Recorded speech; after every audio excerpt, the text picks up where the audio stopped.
Welcome to everybody for our AGM 2020, somewhat different from previous years. So because we're using Zoom, I do ask that everybody who is not speaking remains muted so that we don't get confused about who actually is speaking at any one point. If you've got, and do introduce yourselves via the chat facility, but also use the chat for where you want to ask questions of any of our speakers. They're probably some of the more mundane things about Zoom, but the good thing is that we're able to welcome people from all over the world. Closest to home, we welcome members of BTS Scotland who usually can't make the journey all the way to London.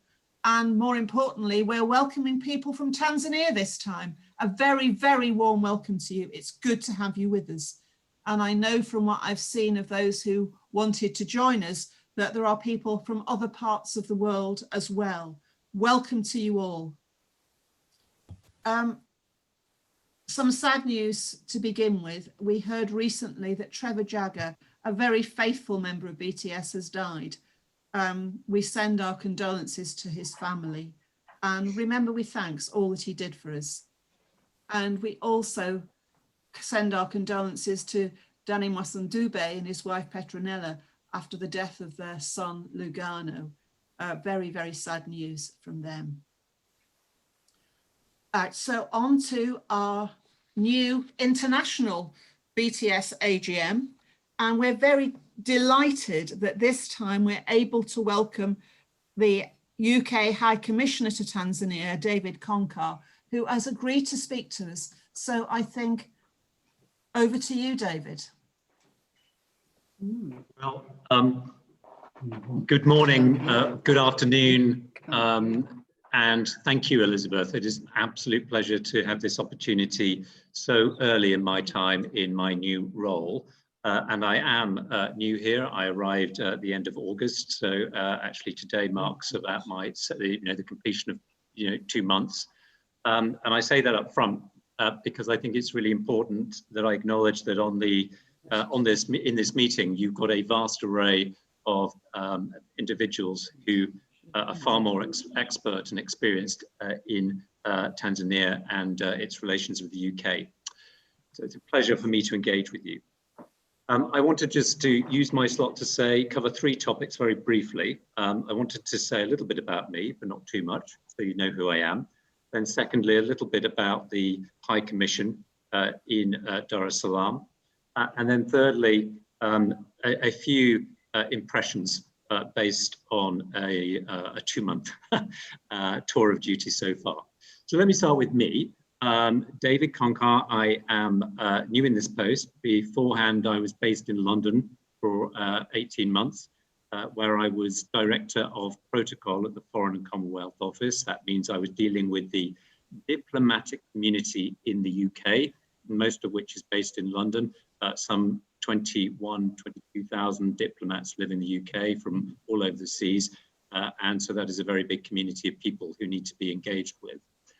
Before that, I was Her Majesty's Ambassador to Somalia, based in Mogadishu, where during my time we focused on the drought conditions that prevailed at that time. Extremely bad successive dry seasons left the country in a really perilous state and close to famine. But we prevented famine, we and the other members of the international community working with the Somali government. An achievement which I think the UK can rightly be very proud of. And also during my time, we experienced in Mogadishu the largest and deadliest terrorist attack ever recorded on African soil, where more than 500 people lost their lives. So those 2 difficult and challenging issues sort of dominated my time in my role in Somalia. I'm therefore more expert on the Horn of Africa than the Swahili coast, but I'm learning fast.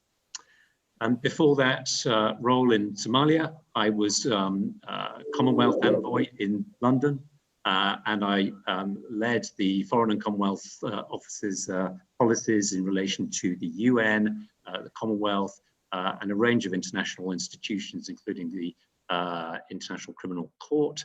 And before that, I led the department in the Commonwealth of Foreign and Commonwealth Office that dealt at that time with the issues of climate change and energy security. And winding even further back, I spent a lot of time in China. So I just wanted to give you that as a sense of who I am. I haven't been a career diplomat my whole working life. I started off as a scientist, with a PhD research scientist, then moved into journalism, and from there into government work. And I bring that sort of interest in science with me into my new role, and a deep respect for scientific expertise and evidence and the collection of data. And there's a point I will come on to that later on. A little bit about the mission here.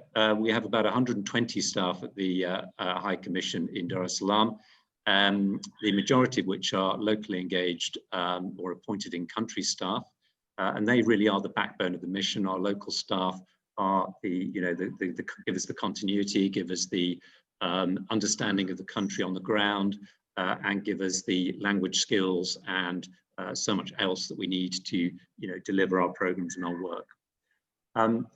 We have staff from what used to be the Department for International Development, but is now part of the new Joint Foreign and Commonwealth and the Development Office, FCDO.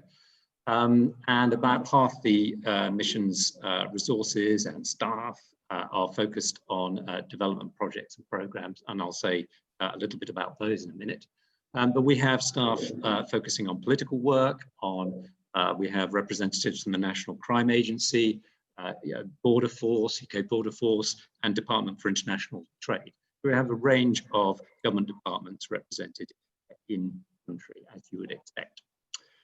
Development, though, is the big thing for us. Tanzania, as you know better than me, is a country that, although it's recently passed the threshold for lower middle income status by the UN, using UN sort of definitions, is still a very long way from being a developed country or even a middle income country with which can provide basic services to all of its citizens. So we see it as our role to help the government and help civil society, a range of others here, to try and get further down that path as soon as possible.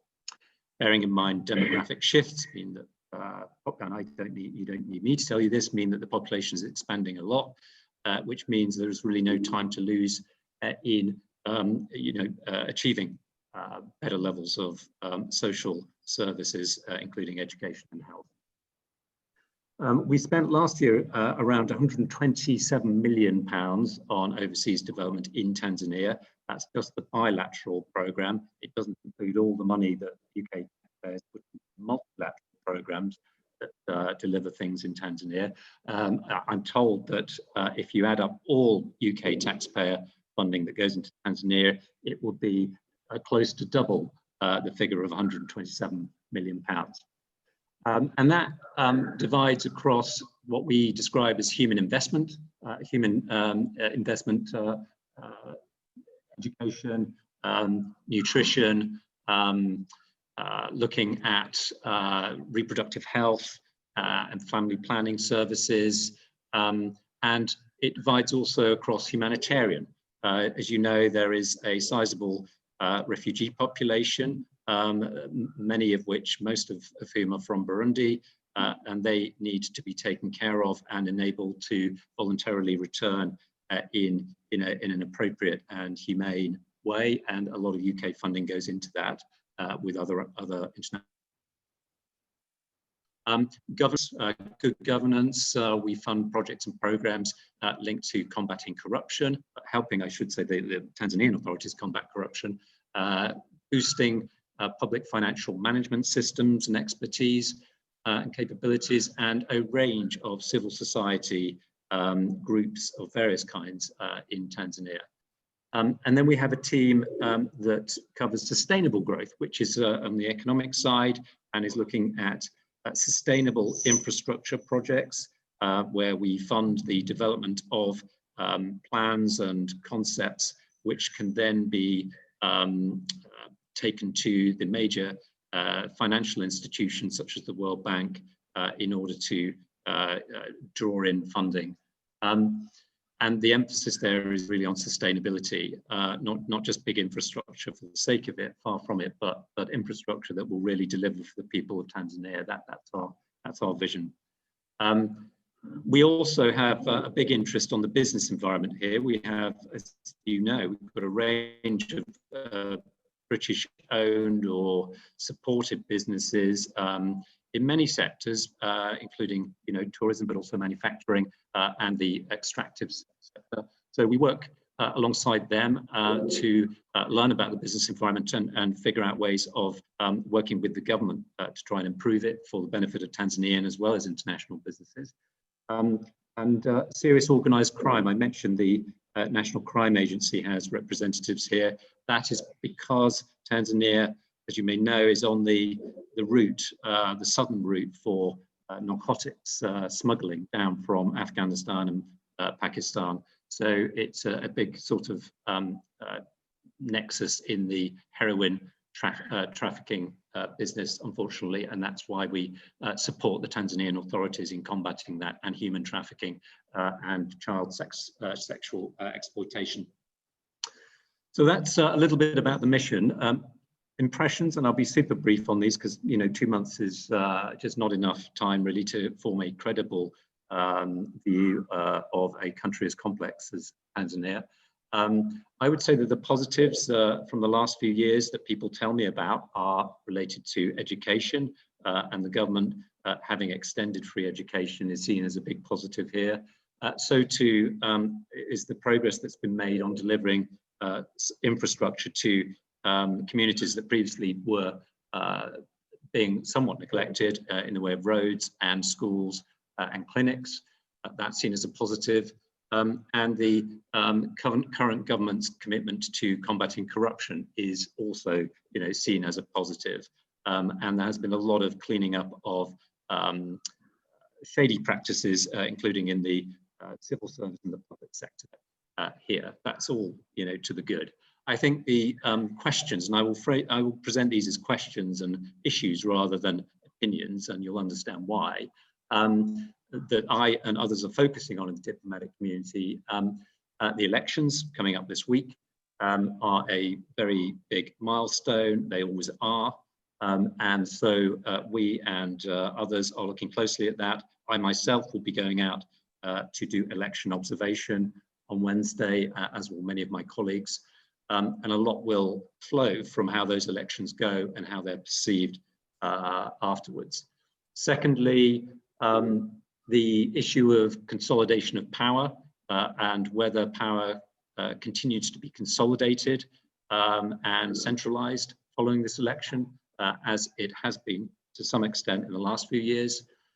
Thirdly, the business environment. A lot of businesses, it's an open secret, I think, a lot of businesses have found it very difficult to predict and know how much tax they're expected to pay. And that is really having a big impact on particularly medium-sized businesses. So a lot of attention will be on that issue after the election. And I think more broadly, will the next government here be more engaged internationally? Because I think there is again, this is not a secret or a controversial view. I think the government here has, very consciously and is open about the fact that it has not spent as much time as previous administrations in engaging with the international community, and some distance has built up perhaps between the current government and the international community.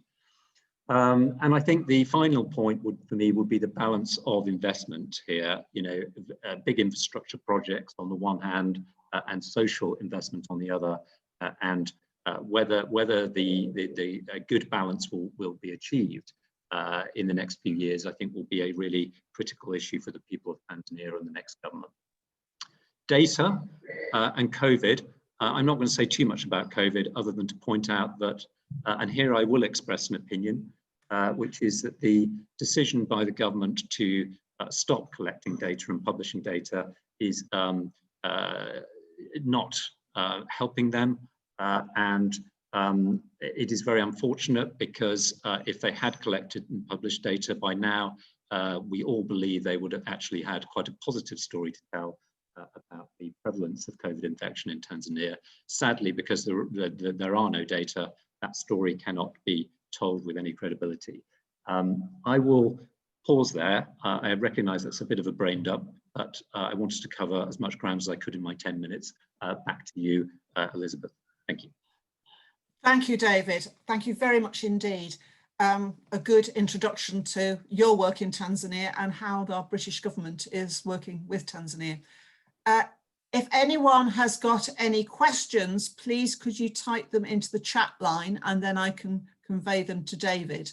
I shall wait a few seconds for that.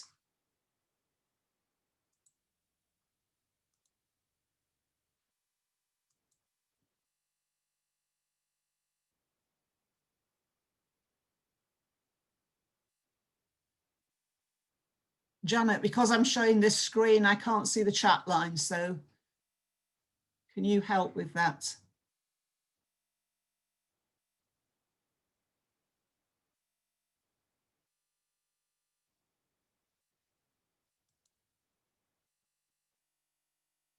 Well, it just remains to say, David, thank you very much indeed for being willing to join us. I hope you'll be able to stay to see something of the work of the Tanzanian Development Trust and other people in Tanzania. But thank you very much indeed for being with us. Well, thank you, Elizabeth, and I'm going to stay for the next bit so I can hear. Right. And I just want to answer one question, which is, yes, it is a portrait of the Queen behind me. Thank you. Right, so I am now going to hand over to Janet, who will guide us through the first of our speakers today. Janet, would you like to unmute yourself? Yes, can everybody see my screen? Yes, thank you. Okay, so thank you for giving me this opportunity. So I am in a couple of hours going to be the chair of Tanzania Development Trust, which has been supporting grassroots organisations in Tanzania for 45 years.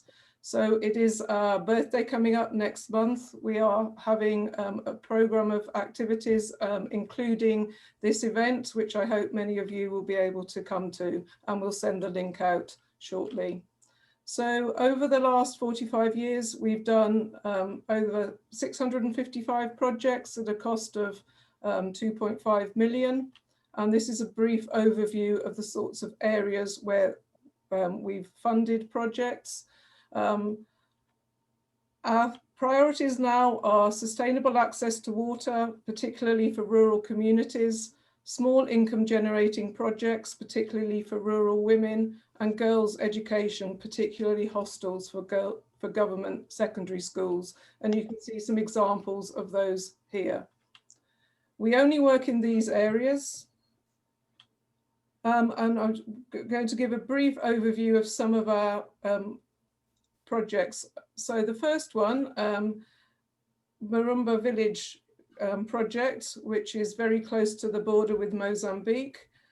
This has been an ongoing project about village development, and we're very grateful for UKAID and Africa Palms for their assistance with this. If you have any questions about this, David Gibbons, one of our trustees and project officers who's on the call, he's the best person to ask, so please do ask questions in the chat if you're interested in more details. And at our next event in November, we will be talking a lot more about this. So I know many of you know very well 𝗕𝗵𝗄 𝗔𝗵𝗆, our local rep for Mara region. Many of you have seen the film about her work, In the Name of Your Daughter, and have supported her over the years. 𝗕𝗵𝗄 runs an NGO now fighting FGM in Tanzania. So the link to her website is here. So that she runs safe houses, community outreach, and so on. There's a lot more detail about this on her website. And I particularly like to thank 𝗕𝗵. I think Tarian is in the meeting now. Their help this year has been particularly important to 𝗏𝗵𝗏. There's an cutting season for girls coming up very shortly, so that support is incredibly valuable. So this video was talks a little bit about their work. Oh, sugar. Hi everyone, my name is 𝗕𝗵𝗏. I'm the director of Hope for Girls and Women Tanzania. Today I would like to share about our work at the safe house. We have two safe houses which are receiving girls who are free from AGM and other gender-based violence survivors. So we teach the girls in order for their future to have a skill which they can use to generate income. Here we have samples of the women handbags which the girls are making in order to generate income. As safe house, we generate income through selling these products. For profit we gain, we use to buy sewing machine to support the girls who are graduated from their vocational class. In the vocational class, we are teaching the girls different things to do. During the COVID-19, we used to use that opportunity to make different masks, and we have managed to sell these masks to. Apart from vocational class, we also receiving girls who are supposed to continue with education after their reconciliation fair. Here, you can see the girls studying themselves. These are the girls at the primary school, as you see. They are learning, they are at the safe house. So the girls are very busy. And as we know, education is very, very important. These girls, they could be the mothers. They could be the mothers with the children. But now they are at the safe house, learning, and also continue, plan to reach their kids.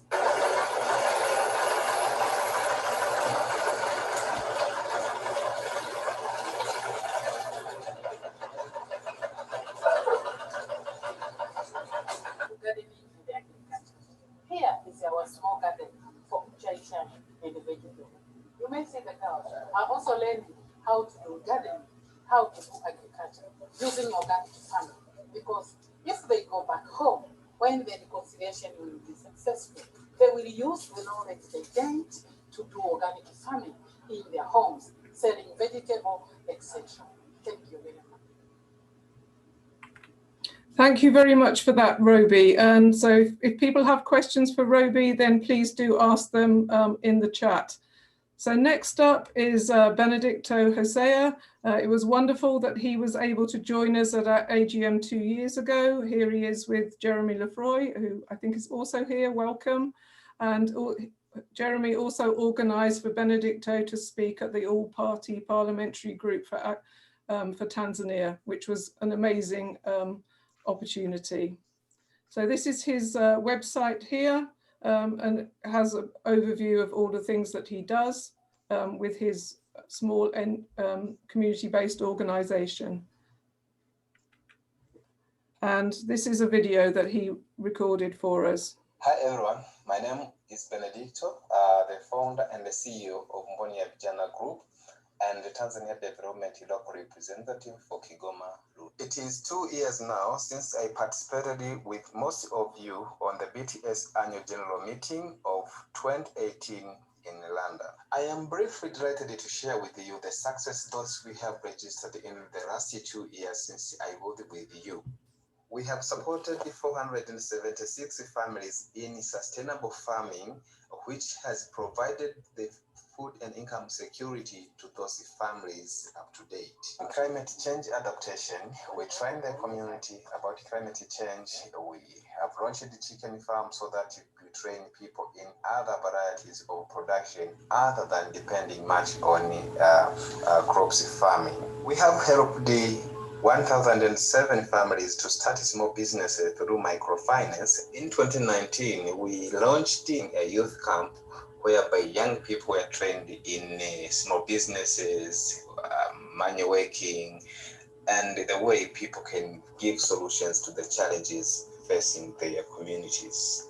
And 75 youth came from all regions of Tanzania and 3 came from the UK. We brought reliable water system to 34 villages in Kasulu district, and more than 200 people are benefiting from this water. And part of this water were funded by TDT and Big Give campaign, which was run by TDT. We are also participating in protecting the environment by putting on the hives to protect fire and tree cutting, but we are planting as well native trees so to replace the areas that has been depopulated. In the last 2 years, we established the crops processing unit for farmers post-harvest loss reduction and the workshop for youth training in technical issues. With the TDT support, we have improved education from 30% of final examination performance to 74%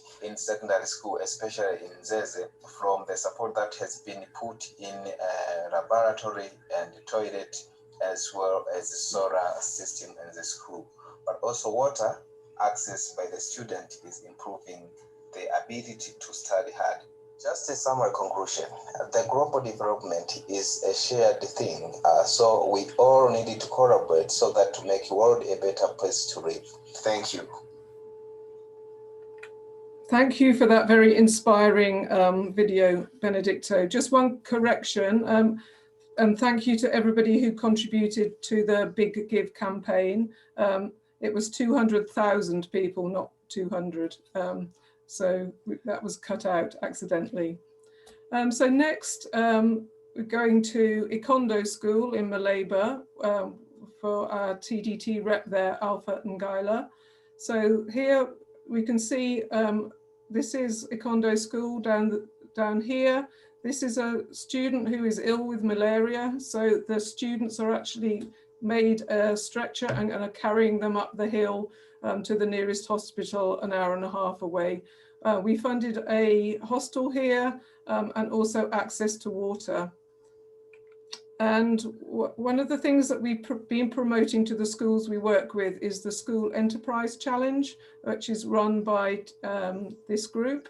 And we're very happy that 𝗲𝗵, the teacher there, and our local rep was successful in this global competition and won the Best Business Plan award. And here he is talking about their project.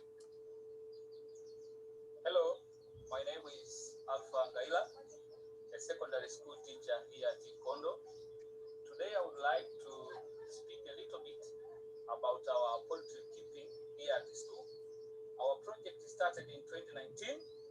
We started our project with almost 10 chickens, but in the same year, we registered our school in the School Enterprise Challenge, where we managed to send our proposal, and it was a good luck that in the same year, we won as a best in the business idea.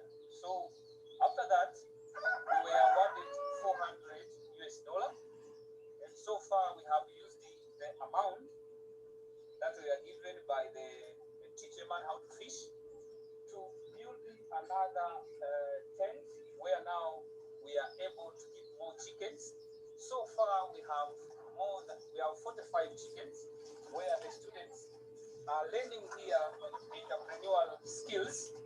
So what does it mean for students to be involved in this enterprise challenge? The students are getting entrepreneurial skills, but also now we are teaching the students to start also entrepreneurial ideas at their homes where they came from. So from the projects, the students also now have the opportunity. After 3 months, we do provide 2 chickens for these students who are participating in this project. You can see students here collecting eggs. Collecting that eggs. You can see here now, students, these are some few students who are participating, we have a timetable where the students come here and they make cleanliness, but also provide food for the chickens.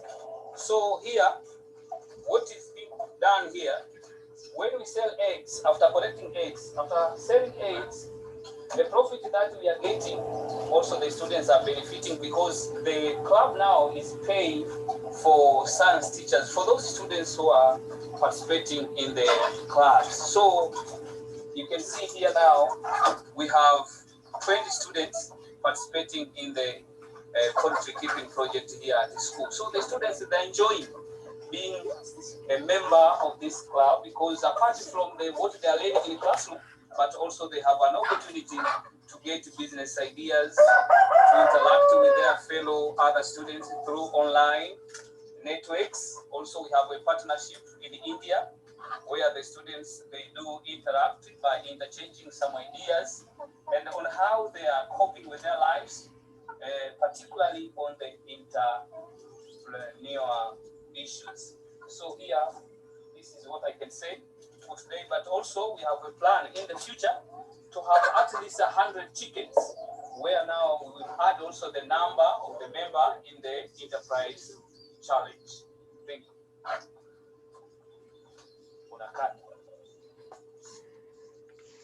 So thank you very much, Alpha, for that. And I would strongly recommend looking at the School Enterprise Challenge if you're working with a school. So next on to 𝗏𝗄𝗏 and our local rep there, Ezekiel. And this is their video.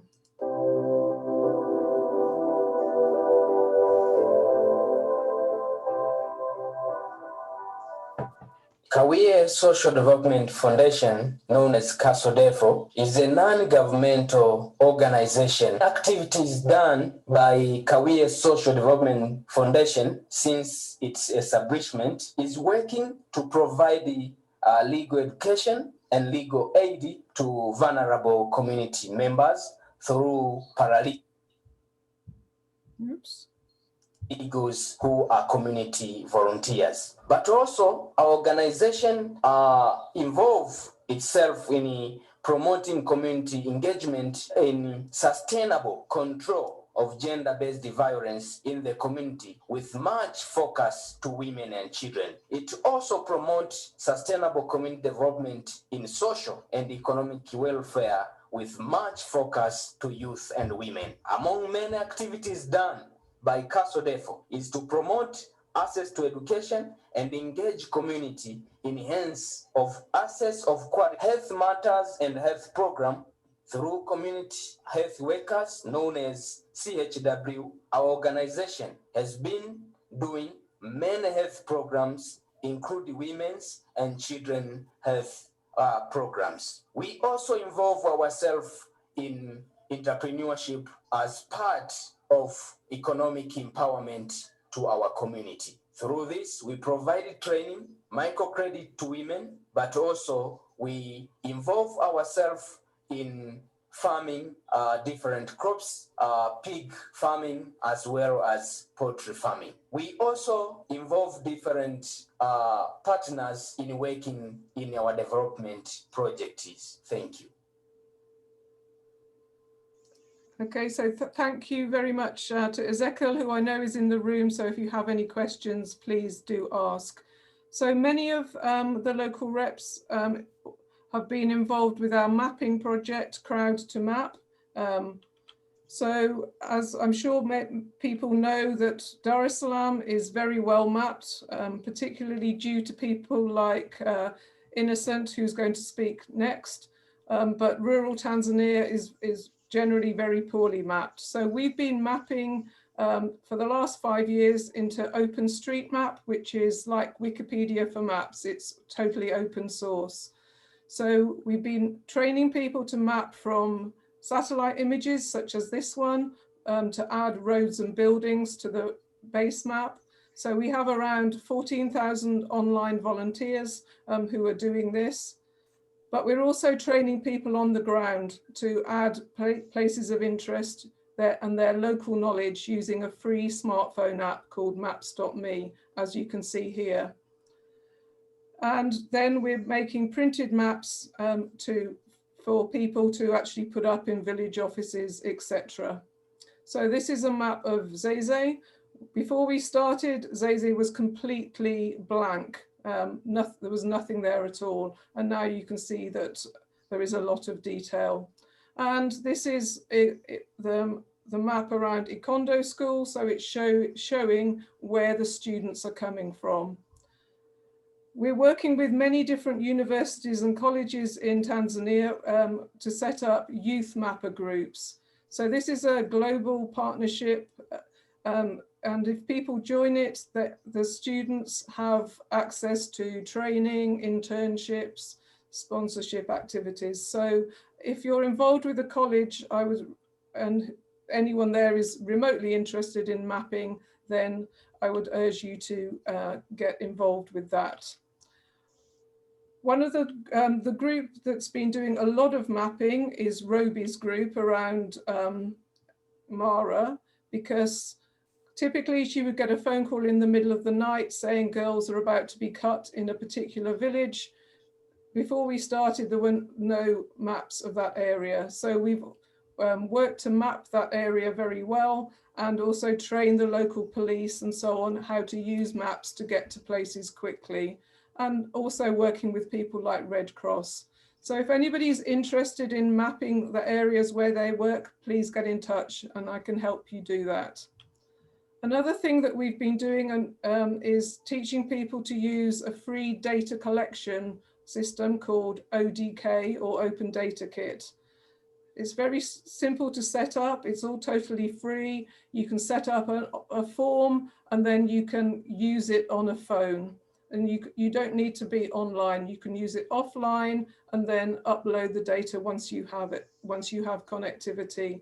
So Roby has made brilliant progress with this. Now all of their data collection is online rather than on paper as it was before, which means that you can very quickly visualize and search for data, create maps and bar charts and so on. And you can also download the data into Excel.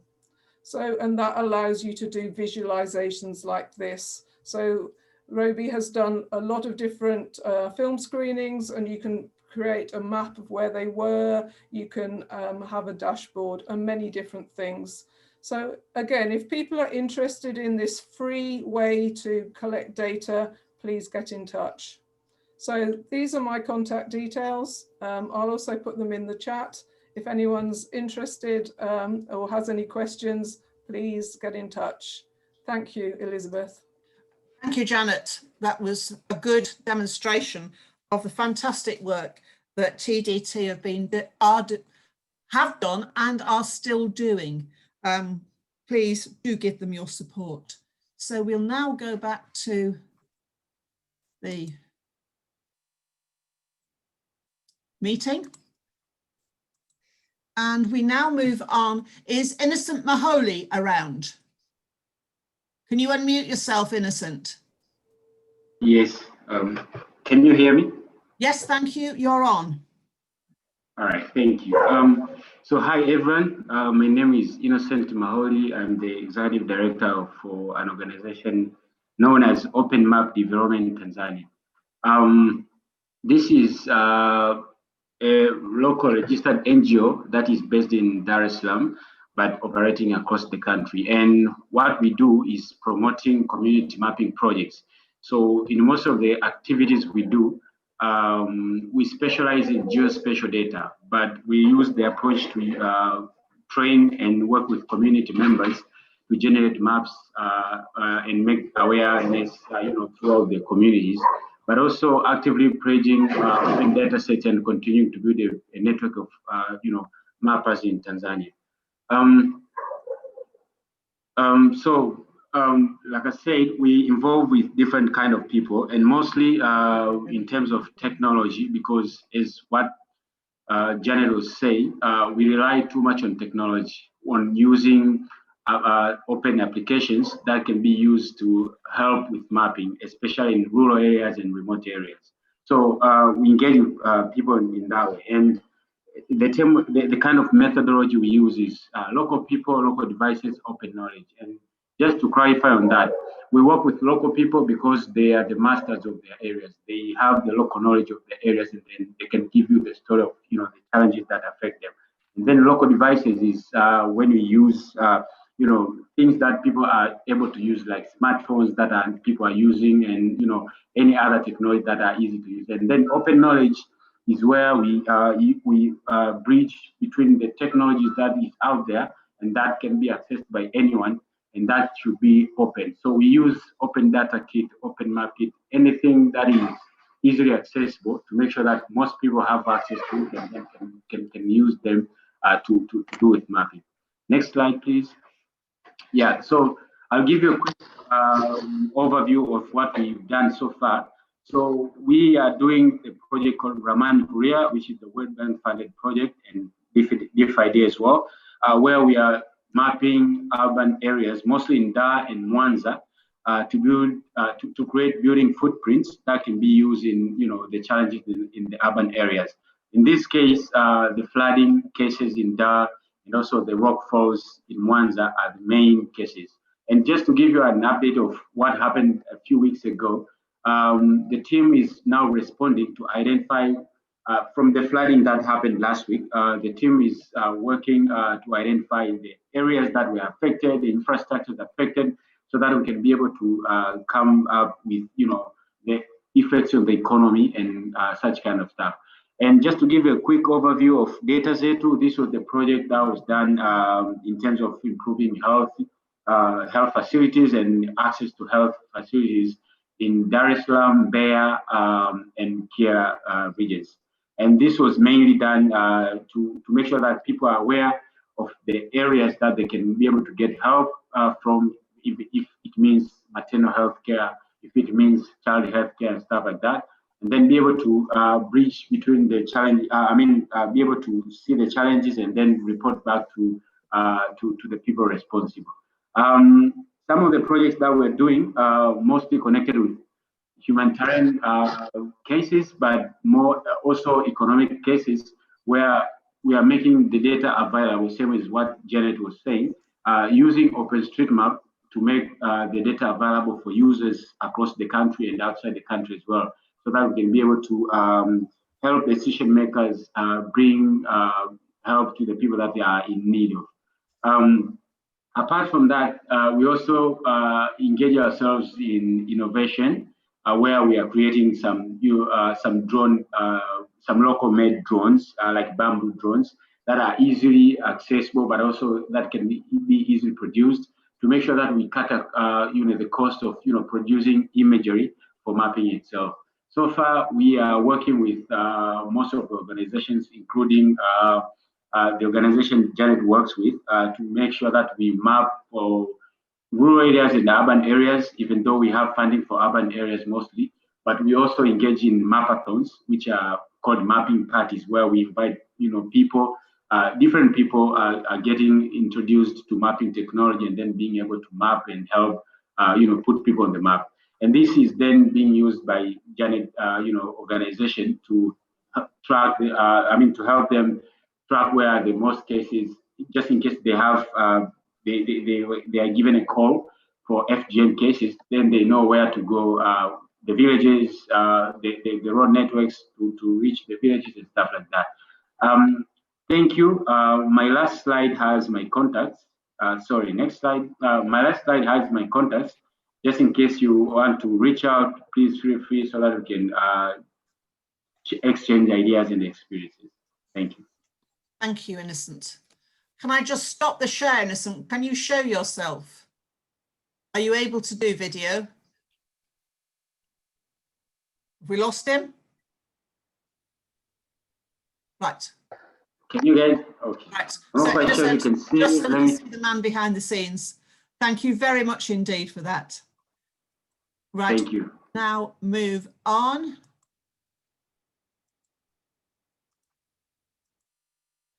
We did have, is 𝗙𝗃𝗵𝗃 with us? I can't see him. No, he's not, so. He's not, right. So we'll move on to Fadhili Magia, talking about the Sub-Sahara Advisory Panel. Fadhili, if you're there, I'll stop the share so you can introduce yourself first. I'm here. So I'm guessing you want me to put a video on. No, did you have a video? I have a presentation. I've got your PowerPoint. I will share it. I just wanted you to introduce yourself. Thank you. So my name is Habari zenu mabibi na bwana. Hello everyone. Hope you're all doing well. Kwa jina naitwa Fadhili Magia. So my name is Fadhili Magia, Tanzanian, born but currently living in Cardiff, Wales, and part of the Tanzania community here in Wales, but also running a small organization called 𝗙𝗵𝗵 Advisory Panel, to which I'm presenting today. Right, thank you, Fadhili. I will share your presentation.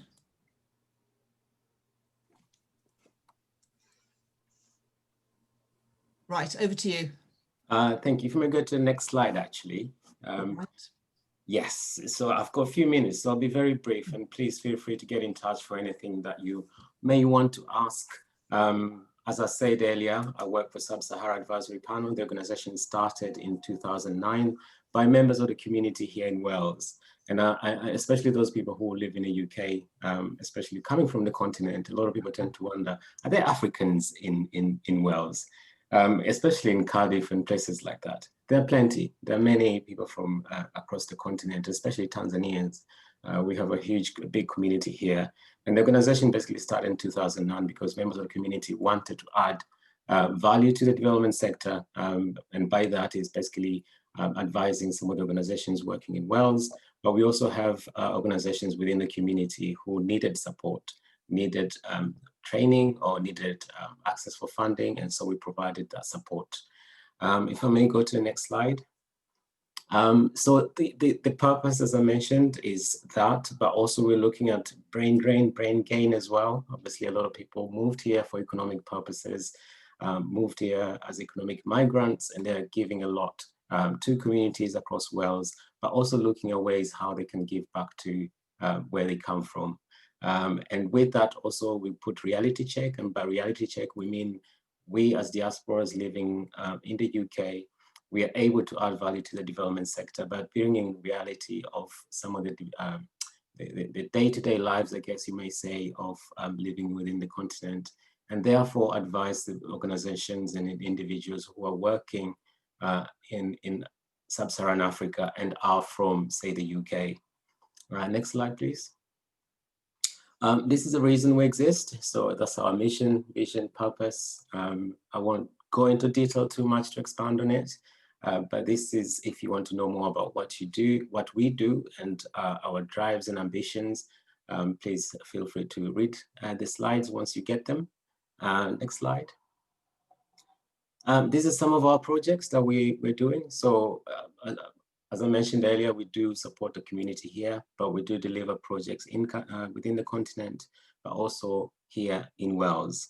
And so, for example, we are part of Hub Coming Africa project, which is supported by the Welsh government here and works to support the development sector in Wales, and to which we are part of, and we are focusing on supporting diaspora communities, African diaspora communities specifically. 𝗙𝗵𝗵𝗏 𝗖𝗵𝗄, obviously for those Swahili speakers, to which most of you I think will be understand what that means. And the project has been running for the last 4 years. We're working with partners in Tanzania, Kenya, Uganda, Somaliland, and with a focus on gender-based violence, but also looking at connecting young women from the diaspora community with young women in the continent. We've done other leadership projects, and the Next Gen is one of our leadership projects that we're doing currently. Jamii project, combating COVID-19 here in Wales specifically. And we have our SSAP Young Leadership Network. So members of the young people within the community obviously wanted to have their own space as well, because the space was occupied, you might argue, by people who were slightly older, their parents, and they wanted to have their own space. I won't go too much into the rest of other projects. So if I may go to the next slide. Just to give you a glimpse of what we do. The top right is the participants on our Next Gen project, which is a mixture of young women within the community here, coming from Tanzania, Kenya, Uganda, different places, who took part on the project, and they went on and cascade learning by delivering social action projects that we call them. On the bottom right is the Next Gen participants of the Next Gen project. As you can see, having fun and part of the training workshop. And on the left, the two pictures, we don't just obviously deliver projects, but we also do campaigning. So as you can see there, we organized a march as part of the 16 days of activism. I think that was 2 years ago. And yeah, so we play, community activism is very much central to what we do. Next slide, please. Beyond that, we try our best to connect the diaspora communities with policymakers from across the continent. As you can see on the top pictures, for example, we have some of our high commissioners back in 2016, 2017 from Kenya and Tanzania.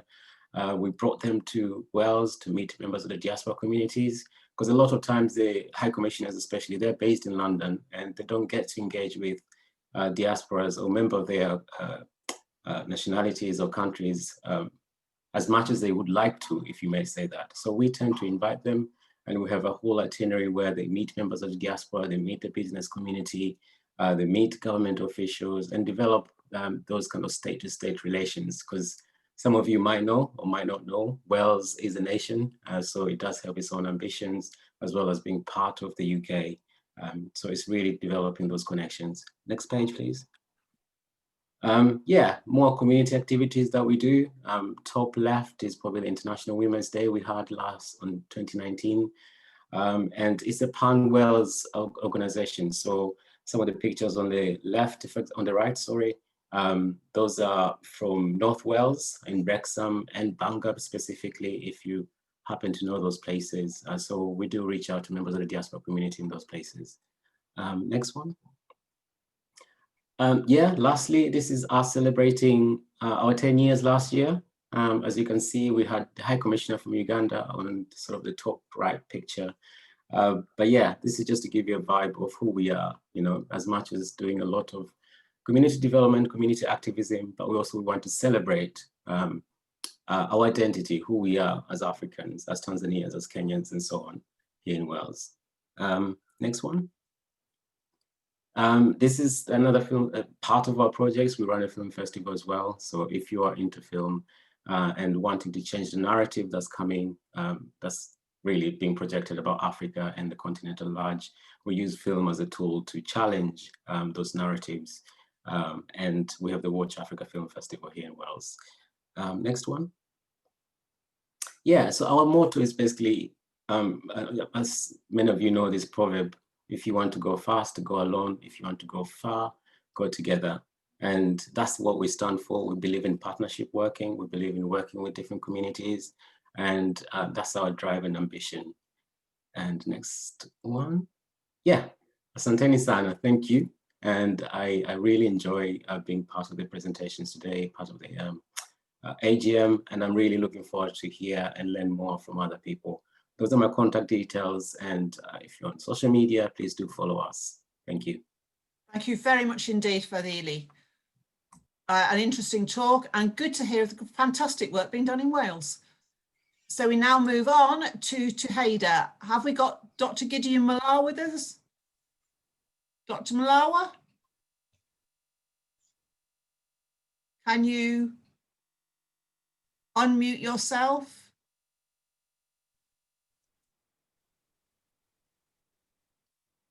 I thought we had Dr. Mlawa with us. Dr. Mlawa? He is here. I'm asking him to unmute.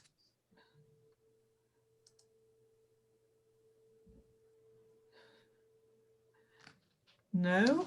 Maybe he has a problem. Is there anybody else from TUHEDA? Yes, we've got, is there anybody else from TUHEDA? I've not seen names that I recognise. I'm around. Oh, you're around. Good. Yes, I'm at work. I'm at work. All right.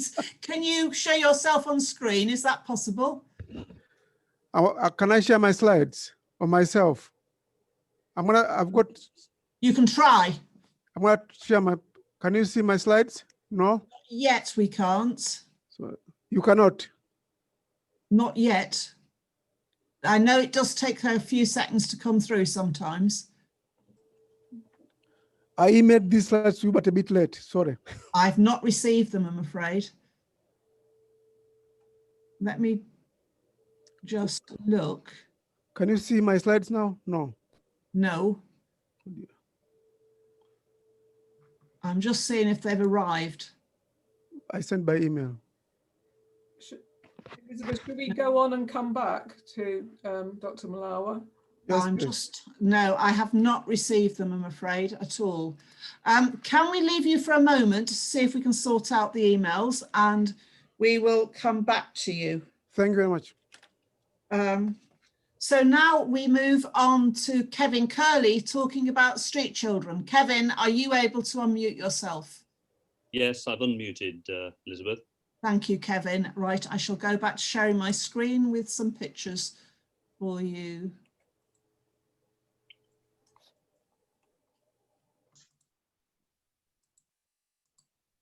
There we are. All over to you, Kevin. Okay. Habari zenu, habari za jioni. Good afternoon, everybody. Naitwa 𝗕𝗵𝗃𝗀𝗃.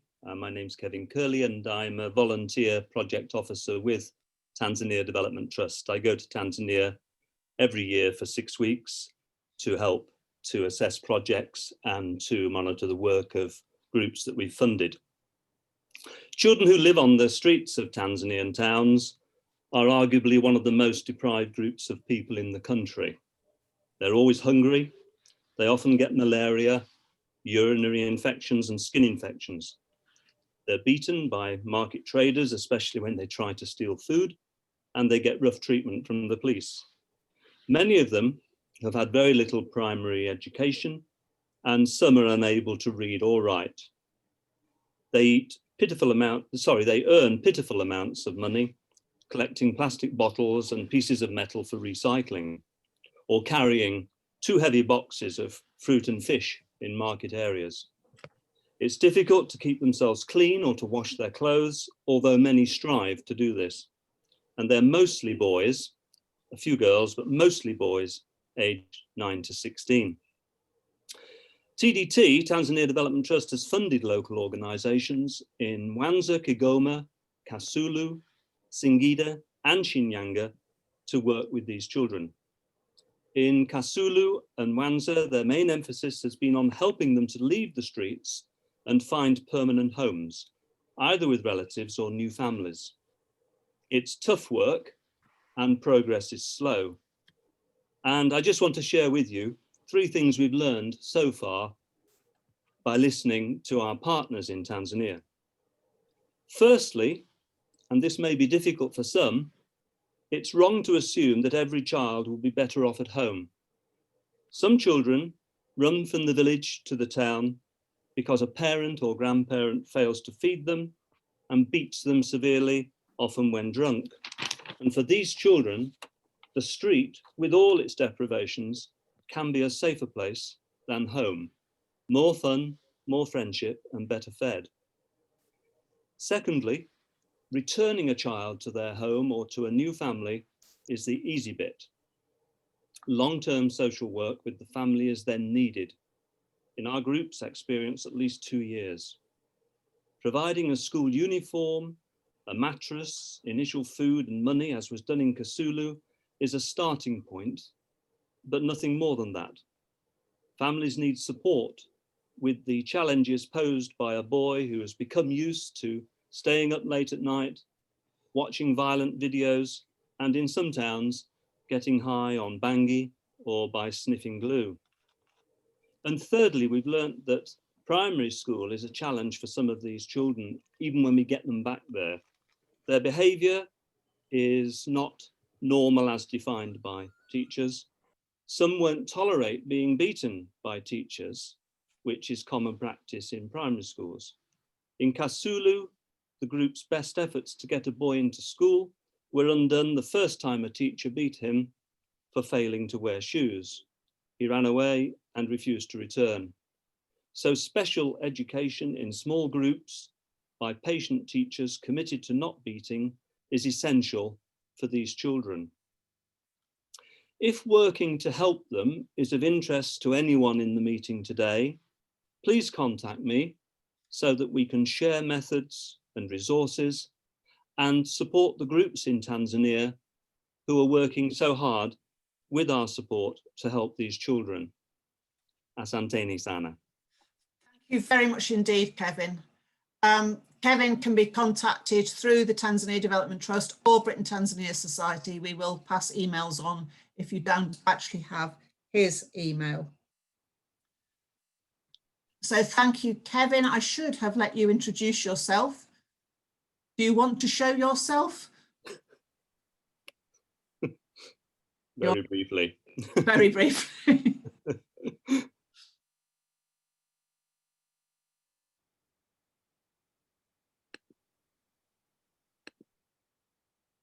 Right, thank you, Kevin. Okay, habari zenu. Nashukuru sana kupata nafasi hii. Thank you very much. Thank you, Kevin. Right, TUHEDA, we haven't found your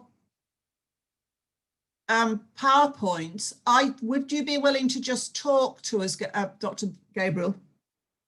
Dr. Gideon Mlawa, would you be willing to talk to us?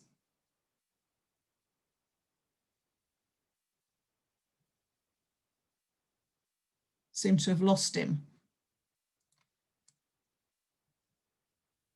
Dr. Mlawa? No, he's gone. In that case, we will move on. I'm here. Oh, you're there. Would you like to just tell us about TUHEDA? I'll bring the slide up that's got your website on, but if you can just tell us something, we don't seem to have your PowerPoint at all. So if I share my screen, because if you allow, if I have to share my screen, you have to allow me to be. You can share your screen. I'm trying to share from my side. I can see, but I think you have to allow me to be I think to allow me to share my screen, I have to be a co-host. I think. I set things up so that you could share. Maybe I've just set it up so host. I will do something about this for the time being. If not, I'll just talk through. Gideon, I've posted your website in the chat. So maybe if you want to start talking. Yes, so I can I'll make you a co-host and then you should be able to share. Hassan, come show me, where's my slides? Do you want to start? You should be able to share now, Dr. Gideon.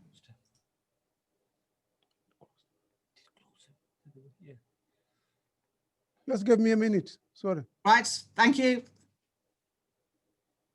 Of course, if there are any questions from anybody, please do pass them on to us. Thank you.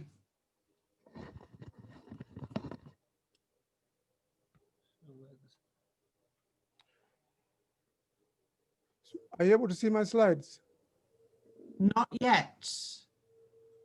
Not able to see. So the TUHEDA website is in the chat if you want to have a look. I think it would probably be best, Dr. Oh, no, you're in. You're in. Okay.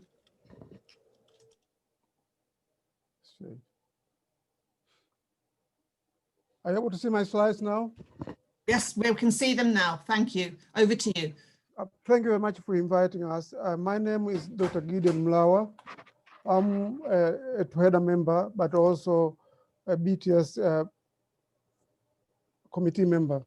And I'm going to talk on behalf of TUHEDA members regarding what TUHEDA has done for the past 12 months in light of recent pandemic of COVID-19.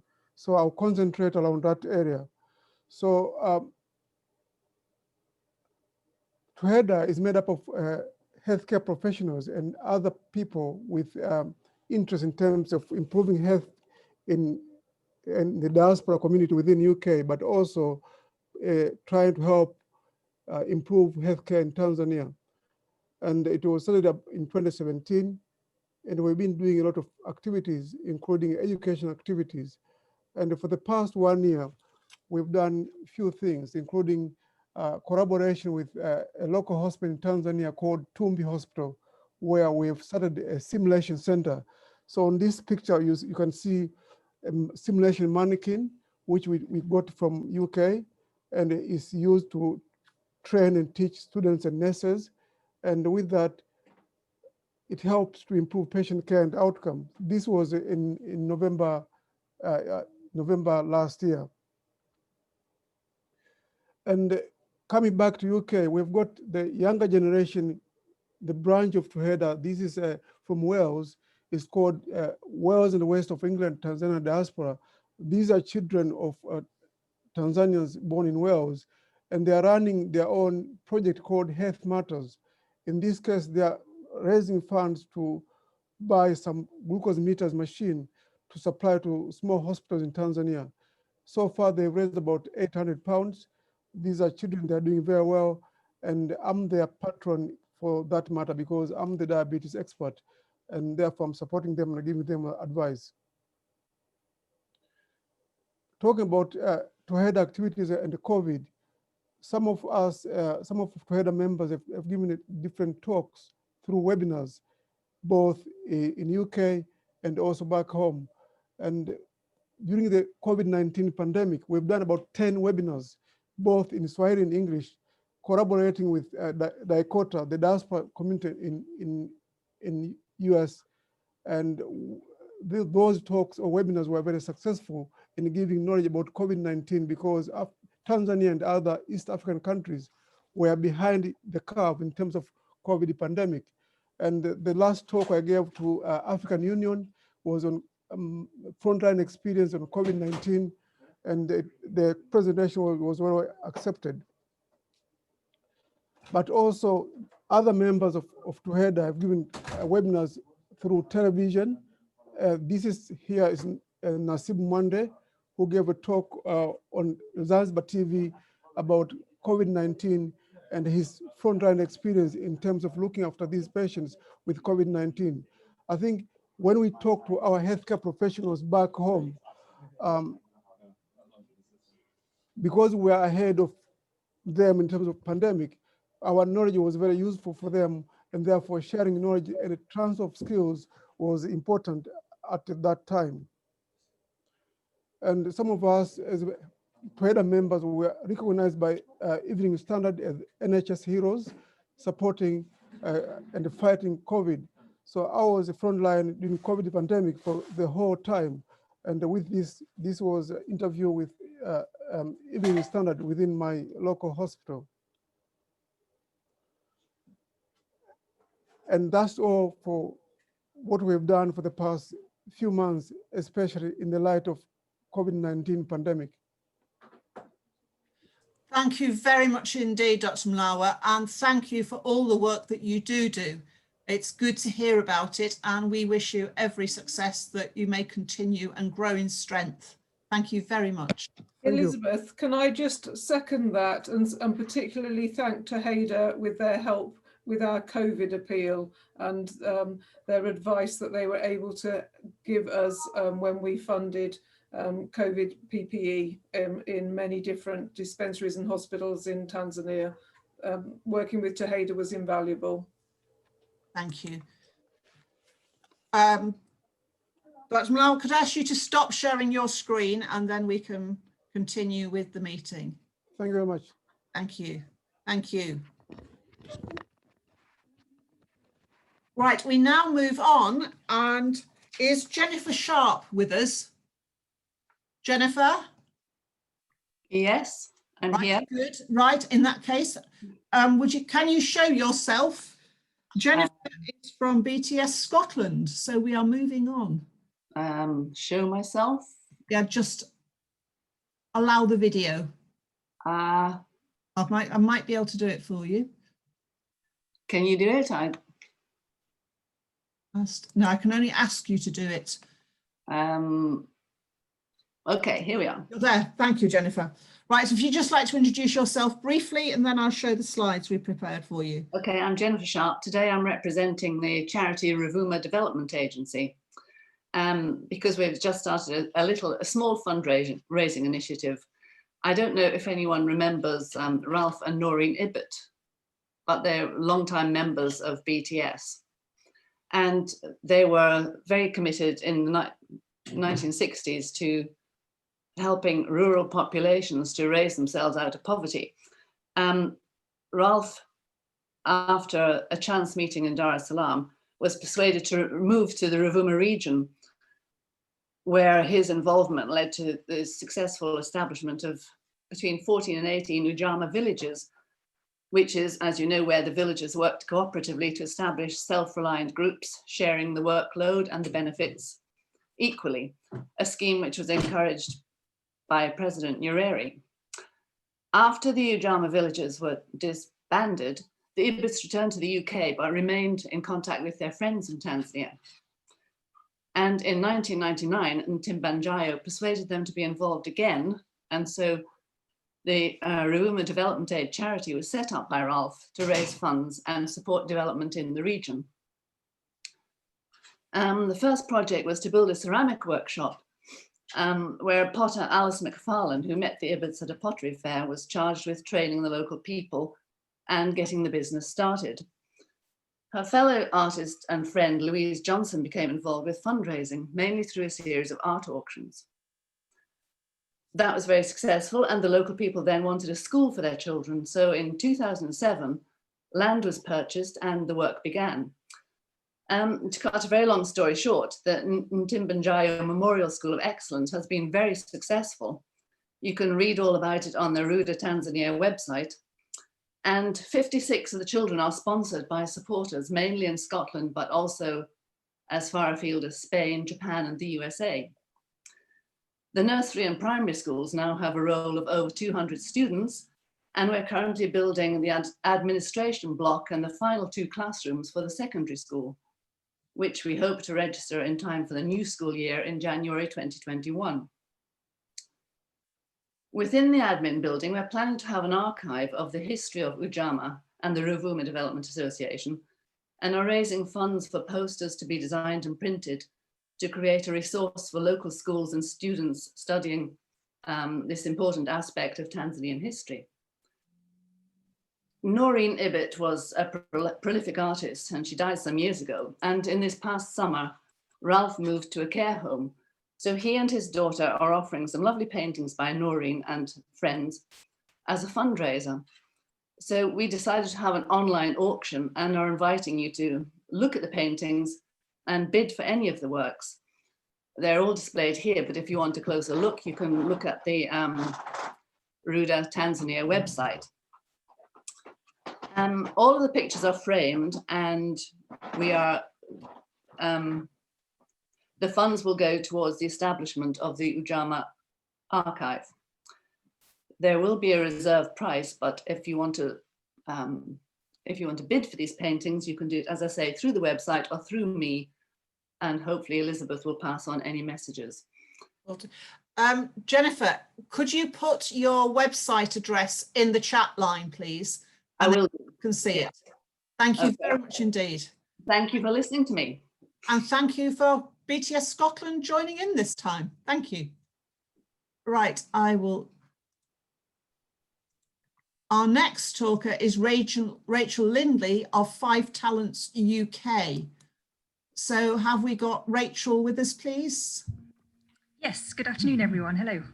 Hi, Rachel. Thank you. Thank you for being with us. I should go back to the screen share for your slides, but would you like to just briefly introduce yourself? Sure. Hi, everyone. Lovely to see some familiar names and faces and some new ones as well. My name's Rachel. I work with the NGO 5 Talents, which has programmes across Tanzania and other parts of Eastern Africa. And I'll look forward to telling you a 2-minute snippet about that now. Thank you.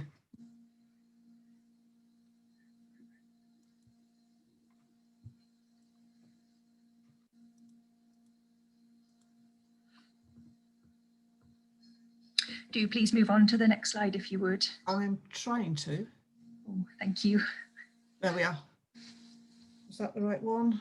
Let me just go back one. I seem to,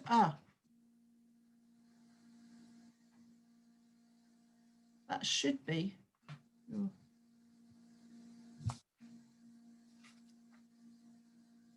seem to have the wrong thing here. Hold on a minute. Sorry about this.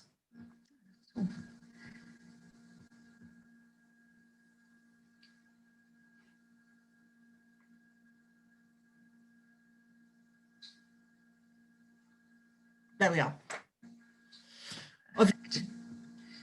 Thank you. So Five Talents sets up savings and loans groups across Eastern Africa. May I just move on to the next slide? Actually, I'll skip to the next one. Thank you. So we work with hundreds of thousands of entrepreneurs across Eastern Africa. Women like this lady here, we support them to join community savings groups. One of the key characteristics of these groups is that they are owned by the community. So the community invites people to join. Anyone is free to join. The group elects its own leaders. They decide how much they want to save each week or each month. And once there's enough money in their communal pot, they start lending that money to one another. Five Talents trainers offer business skills training. That's what you saw in the earlier slide just now, along with literacy and numeracy training when that's needed, money management training, and then the community decides who to make loans to. There's a huge range of businesses that get up. You can see people might choose to invest in a bike, which could be used so that children can go to school if the school is a long way away, could be used for bicycle taxi, could be used to go and buy stock from the nearest town and sell it in the villages. People, as you know, are enormously creative and entrepreneurial. But if we just move on to the next slide, I can tell you a little bit about the barriers that some people face to entrepreneurship. So this young man is called Ojo. He's 22 years old and he lives in Morogoro. He wanted to continue his studies, but he wasn't able to do that. He had to drop out of school fairly young. He was able to do a little bit of day labour to earn a little bit of money, but he wasn't able to meet any of his ambitions at all. You may know that only 14% of young people in Tanzania have a bank account. Now, having a bank account isn't the most exciting thing and isn't the biggest signifier of poverty that we can all think of. But imagine you're Ojo, you want to save some money, you want to start a business, you want to further your education. What do you need to do that? You're going to need access to capital, access to skills, and access to some social support. And Ojo was able to get all of that from a Five Talent savings group. So he joined the group, he saved some money in the communal pot, and he took his very first loan to invest in sunflower oil, which he sold, made lots of profit from that, and he made enough profit to enable himself to go back to school, get some more qualifications. And then thanks to some of the business skills training he did a bit of market research and decided to take another loan from the group and invest that in a popcorn machine. So now he's making a very healthy profit from selling popcorn in the neighbourhood. But what he says he values most actually is the social support from the group. So having a place to go to when you've got problems, to bounce ideas around, to provide some social support. And we often find in our groups the biggest impact is not the access to money or the access to the training, it's the access to a support group who can help you when you've got problems, when you've got challenges, something I think we can all identify with. So Five Talents is working across about 15 different regions in Tanzania right now, keen to do more and go further. And one of the great things about this approach is that it's completely sustainable, because after Five Talents has funded the training, the group self-manages, it continues on its own. People can keep on joining, saving, borrowing, investing. Even after Five Talents leaves the area and moves to a new area, those groups keep on operating sustainably. So happy to take any more questions anytime, of course, but I'll pause now so we can move on to the next speaker. Thank you very much. Thank you very much indeed, Rachel. Right, so our next speaker is Richard Riddler from Bees Abroad. Have we got Richard with us, please? Here I am. Thank you, Richard. Brief introduction of yourself, and I will then show you, I'll bring your slides up while you're talking. Jolly good. Well, following on the idea of if we want to go far, we want to go together, I'm here because our two organisations have an aspiration to work together on beekeeping projects. We're currently jointly evaluating a little project just north of Kigoma. So we'll see if that one works out, and then if that does, maybe we'll go further. So we've done that slide, thank you. Thank you. So just a little bit about us.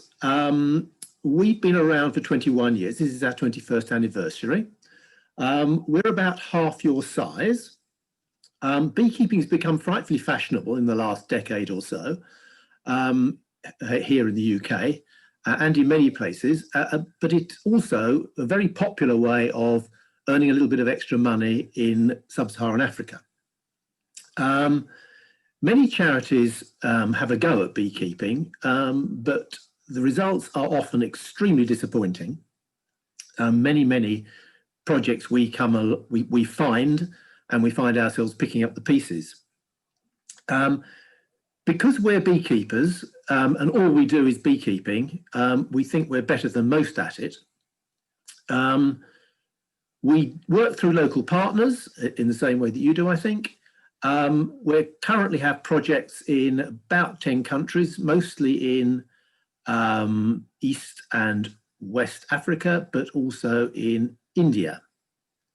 If we go on to the next project, please.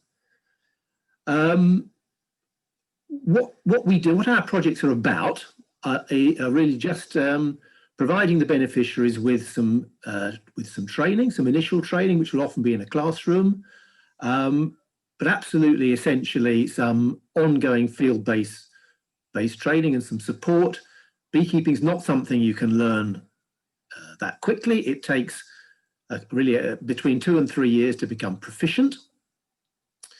And most organisations fail because they are not in a position to provide that ongoing support. We provide the materials for making beehives, making protective clothing, and we provide the other essential equipment that a household will need to tackle beekeeping. And where necessary, we will provide a group with the help or the guidance in marketing, keeping some simple accounts, and any other organisational advice we think they might need. Next one, please. So the output of our projects is really some extra income, although, as the last speaker said, the social benefits can often be difficult to quantify, but equally as important. So one hive will generate, or very much on average, about 12 kilograms of honey, which can be sold in sterling for about £24. There's no doubt that we all know that bees are great at pollination, but we see plenty of examples where the farmer who has the bees also benefits from improved crop pollination. And there are many other things that can be made from products of the hive, particularly things like skin cream, shampoos, and so many groups will make those things and sell them on the local markets, and that adds to the income. So that's really very, very briefly about us. So we hope the initial project works out. We look forward to working with you. I'll put my email address and our website on the chat in a moment. And if you've got any questions, do please send them to me and we'll attempt to answer them. So thanks a lot for the opportunity to talk briefly, and I hope that gives you a little idea of what we're about. Thank you very much indeed, Richard. Good to hear, because we have had some beekeepers through Tanzania Development Trust. So thank you for sharing. Pleasure. Stop that, and now we're going to be more domestic and call on Ben Taylor to talk about his work with Tanzanian affairs. Ben, have we got you? Hi, Elizabeth. Hi, everyone. Yes, Ben. Right, we'll see Ben. Introduce yourself briefly. I've only got a slide that shows the front cover of the Tanzanian affairs, but go ahead. Yeah, hi, everyone. My name's Ben Taylor. I'm the editor of Tanzanian Affairs, which I've been doing for several years now, though I joined the team back in 2012. Not initially as editor, but became the editor a couple of years later. For those of you who don't know Tanzanian Affairs, it's published by the Britain-Tanzania Society 3 times a year in print. It's distributed to members and subscribers, and it's available online. I will post the address in the chat after speaking. We aim to provide a balanced and truthful account of events in Tanzania over the previous 3 or 4 months. It's very much focused on facts rather than opinion. It's I have to be honest, it's been increasingly difficult in recent years given challenges and changes in the political environment in Tanzania. News sources have been increasingly constrained, including both individual people that I'm able to talk to and our other contributors are able to communicate with, and also the media within the country, which we get a lot of our stories from. Both of those sources have been increasingly constrained in recent years, which have made it challenging for us to put together the kind of honest, truthful, balanced account that we aim for. But what do we include? As I say, it's news rather than opinion. It's also, given that it's published 3 times a year, it's not really breaking news. It's more summaries of developments over the previous few months. We cover quite a wide range of topics: news, politics, agriculture, conservation, tourism, mining, energy, health and education, transport, and more. We have a news summary from international media coverage of Tanzania. We have one of our most popular sections is the reviews section, which is edited not by me, but by Martin Welsh, who aims to seek reviews from different contributors for all the major books and publications on Tanzania in the previous few months. We have an obituary section, which unfortunately seems to have been growing in size in recent months. I'm not quite sure if that's coronavirus related or if that's just coincidence and bad luck, but that's the way it's been. And finally, just to say that though I'm the editor, Tanzanian Affairs is actually put together by a team of I think there's 8 of us, mostly contributing on different topics. So we've had, for example, Roger Nellist, who's I noticed is in the meeting today, has been contributing for several years on energy and minerals. And we have several other contributors, some of whom are here today, others are not.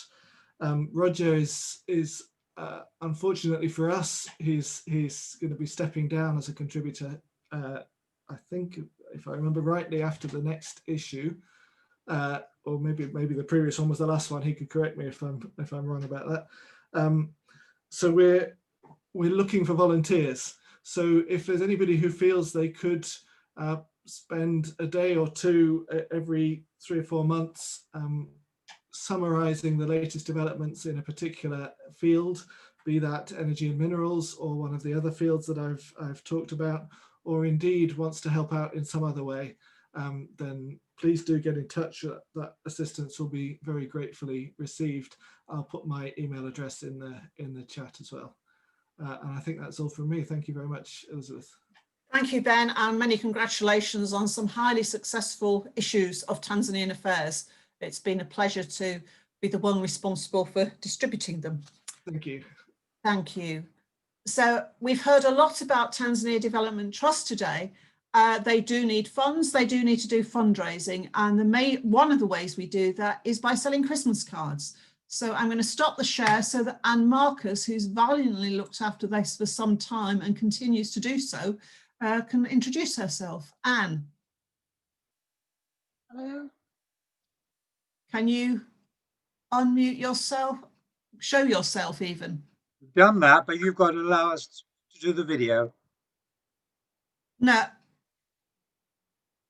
Do I have to? I were under you, Julian, or? No, I don't think I need to allow you. You just show your video. Yes, you're there. I didn't need to do anything. Right.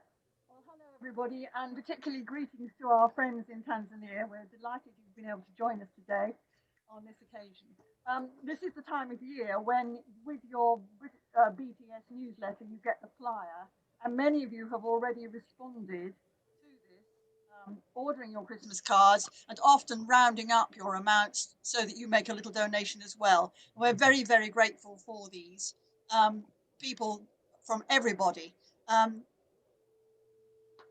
Liz is showing the cost of the postage. We try and keep our costs down to the absolute minimum so that once we have taken out the cost of printing and the cost of postage, all the rest of the money obviously goes to the Tanzania Development Trust to help various projects in small places. This card is the current Christmas card. It's been painted by Adam from the 𝗘𝗵𝗃𝗃𝗏 cooperative in Dar es Salaam. I should just say that unlike the other cards we're selling, it's a little bit less stiff, a little bit more bendy, but I think you'll find it's fine for actually writing on. We've had some problems this year because a number of card producers have gone out of business, and our normal one has stopped making them with pens in them. And actually, to fold the number of Christmas cards is really rather beyond me. So we've gone to a different supplier. But although it's a bit thinner, I think you'll find it perfectly serviceable. Now, this is last year's 𝗘𝗵𝗃𝗃𝗏 card, which we're selling now for £1 cheaper at £4 a pack. And it shows the shepherds. It has the same message in it, which is every blessing for Christmas and a happy new year. We don't do it in Swahili any longer. These are the notelets, which are made from various 𝗘𝗵𝗃𝗃𝗏 trays that came from the cooperative in Dar es Salaam. And the little elephants is a smaller card. It's a square card, very useful as a little thank you card. And of course, on all the backs of all the cards, we have different projects being featured. And so the person who receives the card will learn something about the Tanzania Development Trust. And then we've got this collection of notelets, which are 2 notelets of each of these pictures. So 10 in a pack again. And they are photographs that have been taken over the years. And we've put them together as a mixed photo notelet pack. And finally, we have the large card, which is bigger than the others, and it shows the Tanzania Development Trust faith in the 𝗘𝗵𝗃𝗃𝗏𝗃𝗏 cooperative, where it shows the animals with very benign faces, not at all frightening. We took it from a picture, which is on our grandson's bedroom, and it makes a very nice anniversary card or birthday card or something a little bit different, and also helps to include it in the funds. And we do include postage in this one, just in case anyone is only going to buy these cards, so you know how much they would be. They're £1.50 each if you just buy 1 or 2, but if you buy 3, you get them all for £4. And finally, we have the last card, which I think Elizabeth may be showing us, of the, no? That's all I've got, Anne. Okay. There is a final card. It was on the previous slide. Sorry, you can just go back to the previous slide. No, the previous, yeah. The one on the bottom left of the zebras is a card that we produced particularly for Roby Samueli's Girls Hope for Girls project, and that goes for £3. It's a little bit cheaper than the others, but it's a very nice card, but it does tell you all about the Hope for Girls project. Yeah. If anyone, I mean, we still use old-fashioned checks, but if you are online and you want to send money electronically, you can do that, but you will need to phone me because I don't publish our bank details online. So you would need to get those direct from me, but you would save yourself a stamp at the same time if you're not sending in the flyer. I think that's all, but thank you very much for your support. Thank you for your generosity in many cases. And I should just tell you that yesterday I paid into the bank £1,276.68. And that was from the first 27 people who sent me flyers and orders for cards and made donations. So thank you all very, very much. Very welcome, and to have it all, and it helps lots of small projects that you've heard about already. Thank you. And greetings to all the friends in Tanzania. From me too, Julian. We're lovely to see you in this occasion and hope to hear more from you. Thank you very much indeed. Thank you, Anne. And I do commend all the notelets. This last one that I'm now showing is one of my favourites. I've used it for many greetings cards on special occasions. So thank you, Anne. And now to our last speaker, who's specially asked to be last, Martin Rainsford of Pixel. Martin, are you with us? Yeah, I'm trying to start the video.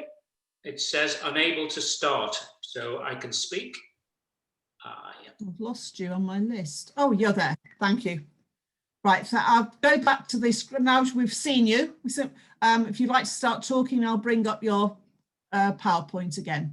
Well, thanks very much, and it's great to be here. I'm Martin Rainsford, Director of Pixel International, and we've been working with schools in Tanzania for the last 6 years. We work with about 500 secondary schools in Rukwa and in Kilimanjaro and in Morogoro regions. And for this next year in Morogoro region, we're working with the Education Office with 800 primary schools too. So next slide, please. Partners in Excellence, it grew out of London Challenge. We were a group of head teachers in London who had some success in working with our schools.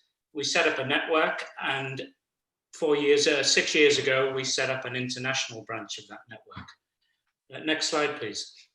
So we work with schools who want to share best practice on how to help students get the best results they're capable of achieving. Our vision is to improve the life chances of young people through education.